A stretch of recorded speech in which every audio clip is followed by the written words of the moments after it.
CPM Kozhikode ജില്ലാ സമ്മേളനത്തിൽ speaker N ഷംസീറിന് വിമർശനം.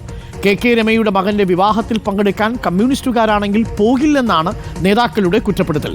വടകരയിൽ കാഫിർ സ്ക്രീൻഷോട്ട് വിവാദം തിരിച്ചടിയായെന്നും വിമർശനമുയർന്നു. EP ജയരാജൻ പ്രകാശ് ജാവദേക്കറിനെ കണ്ടതിൽ ജാഗ്രതക്കുറവുണ്ടായെന്നും മുഖ്യമന്ത്രി പറഞ്ഞു. അതേസമയം പുതിയ ജില്ലാ സെക്രട്ടറിയായി P മോഹന് പകരം M ഗിരീഷ് എത്തിയേക്കുമെന്ന വിവരങ്ങളുമായി VS രഞ്ജിത്ത് നമുക്കൊപ്പം ചേരുന്നു. VS രഞ്ജിത്ത്, ഒരു കാര്യം തീർപ്പായി, P മോഹന് പകരം M ഗിരീഷ് ആയിരിക്കും ചുമതലയേൽക്കുക പുതിയ കോഴിക്കോട് CPMന്റെ ജില്ലാ സെക്രട്ടറിയായി. അതോടൊപ്പം തന്നെ ആത്മവിമർശനങ്ങളും സ്വയം വിമർശനങ്ങളും പാർട്ടി നടത്തുമ്പോൾ സ്പീക്കർക്കെതിരെയും വിമർശനത്തിന് മുന നീണ്ടിട്ടുണ്ടല്ലേ VS രഞ്ജിത്ത്? ഡോക്ടർ അരുൺകുമാർ, പ്രധാനമായിട്ടും 3 പേർക്കെതിരെയുള്ള വിമർശനം ഉണ്ടായിട്ടുണ്ട്. ഒന്ന് AM ഷംസീറിനെതിരെയാണ്. കഴിഞ്ഞ ദിവസം കെ രമ MLAയുടെ മകന്റെ വിവാഹത്തിൽ പങ്കെടുത്തതുമായി ബന്ധപ്പെട്ടായിരുന്നു ആ വിമർശനം. അതിൽ മുഖ്യമന്ത്രി മറുപടി പറഞ്ഞത് സ്പീക്കർ ആയതുകൊണ്ടായിരിക്കാം പങ്കെടുത്തത്, പക്ഷേ ഒരു കമ്മ്യൂണിസ്റ്റുകാരനാണെങ്കിൽ പങ്കെടുക്കില്ലായിരുന്നു എന്നുള്ള മട്ടിൽ ഒരു വിമർശനം മുഖ്യമന്ത്രിയുടെ ഭാഗത്തുനിന്ന് ഉണ്ടായിട്ടുണ്ട്. അതുപോലെ EP ജയരാജൻ പ്രകാശ് ജാവദേക്കർ കൂടിക്കാഴ്ചയുമായി ബന്ധപ്പെട്ട് നിരവധി ഏരിയ കമ്മിറ്റി അംഗങ്ങൾ അതുമായി ബന്ധപ്പെട്ട വിമർശനം ഉന്നയിച്ചു. അതിൽ മുഖ്യമന്ത്രിയും ജാഗ്രതക്കുറവ് ഉണ്ടായി എന്ന് തന്നെയാണ് മറുപടി പറഞ്ഞിട്ടുള്ളത്.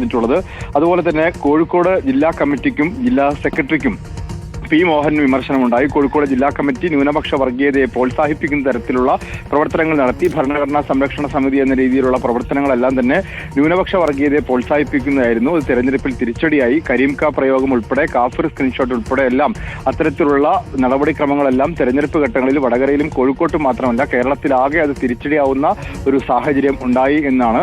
അതുപോലെ ഈ ജില്ലാ സെക്രട്ടറി സ്ഥാനത്തേക്ക് നടന്ന മത്സരത്തിൽ 2 പേർ തമ്മിലായിരുന്നു ഏറ്റവും ഒടുവിൽ മത്സരം. M മെഹബൂബും അതുപോലെ തന്നെ M ഗിരീഷുമായിരുന്നു. M മെഹബൂബിന്റെ പേര് മുഹമ്മദ് റിയാസ് ആണ് മുന്നോട്ട് വെച്ചിട്ടുള്ളത്. എന്നാൽ P മോഹനൻ KK ദിനേശിന്റെ പേരായിരുന്നു മുന്നോട്ട് വെച്ചത്. ഇരുവർക്കും താല്പര്യമുള്ള ഒരു സ്ഥാനാർത്ഥി എന്ന രീതിയിലാണ് ഇപ്പോൾ M ഗിരീഷിന്റെ പേര് വരുന്നത്. പക്ഷെ മറ്റു പല പേരുകളും സജീവമായി തന്നെ പരിഗണിക്കപ്പെട്ടിരുന്നു. രാത്രി വൈകിയും ഇതുമായി ബന്ധപ്പെട്ട ചർച്ചകൾ നടക്കുകയായിരുന്നു. M ഗിരീഷിന്റെ പേരിനോട് പലർക്കും വിയോജിപ്പുകൾ ഉണ്ടായിരുന്നു. അതുകൊണ്ട് അതും പുനഃപരിശോധിക്കാനുള്ള ഒരു സാധ്യതയും നമുക്ക് തള്ളിക്കളയാൻ സാധിക്കില്ല. സമവായ സ്ഥാനാർത്ഥി എന്ന രീതിയിലാണ് M ഗിരീഷിന്റെ പേര് ഏറ്റവും ഒടുവിൽ ഉയർന്നു കേട്ടിരുന്നത്. KK ലതിക ഉൾപ്പെടെ ആ സ്ഥാനത്തേക്ക് വന്നിരുന്നു. ഒരു വനിതാ സ്ഥാനാർത്ഥി, വനിതാ സെക്രട്ടറി ഇല്ല എന്നുള്ള തരത്തിൽ AP അബൂബക്കർ മുസ്ലിയാരൊക്കെ വിമർശനം ഉന്നയിക്കുമ്പോൾ ഒരു വനിതാ സെക്രട്ടറി വരട്ടെ എന്ന മറ്റുള്ള ചർച്ചകളും അവസാന ഘട്ടത്തിൽ വന്നിരുന്നു. പക്ഷേ ഇപ്പോൾ ഏറ്റവും ഒടുവിൽ 2 പേരുകൾ M മെഹബൂബും M ഗിരീഷുമാണ്. അതിൽ M ഗിരീഷിന്റെ പേരാണ് സമവായത്തിൽ എത്തിയിരിക്കുന്നത് എന്നാണ് സൂചന.